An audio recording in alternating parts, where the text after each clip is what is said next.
stated Russia is preparing a new offensive against Ukraine starting in late May or the summer.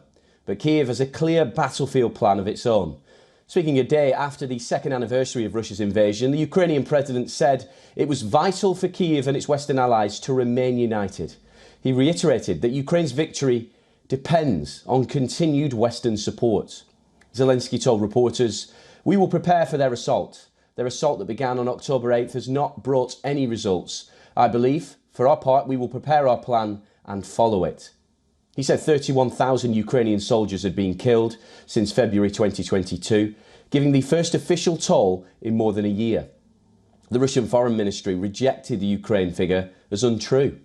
The Ukrainian president said troop rotations would be critically important for the war effort and emphasised that Kyiv needs to be better prepared and it would need to better prepare its reserve force.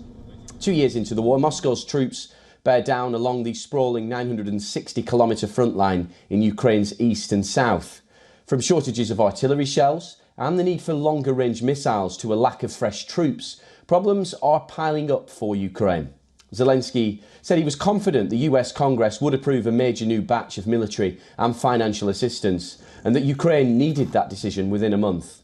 He added that the European Union had only supplied 30% of the 1 million ammunition shells that were promised. Russia secured its biggest battlefield gains since May 2023 this month, as it captured the town of Avdiivka, which Ukrainian troops retreated from because they'd been surrounded. President Vladimir Putin said on Tuesday Russian troops would push further into Ukraine to build on their success in Avdiivka. On Sunday, Russian Defence Ministry said its forces had taken more advantageous positions near the town. On Ukraine's battlefield intentions, Zelensky said Kyiv had a clear plan to counter Russian forces, but that he would not disclose details that could compromise it. Kyiv's troops conducted a much vaunted counter-offensive last year, but were unable to pierce Russia's defensive lines. Zelensky said replacing his popular armed forces chief in a dramatic military shake-up this month was part of his military strategy that would remain under wraps.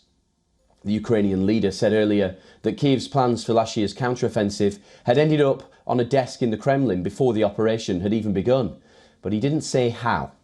He said Kyiv hopes to hold a summit in Switzerland this spring to discuss its vision for peace with its allies, adding the peace blueprint would later be presented to Russia.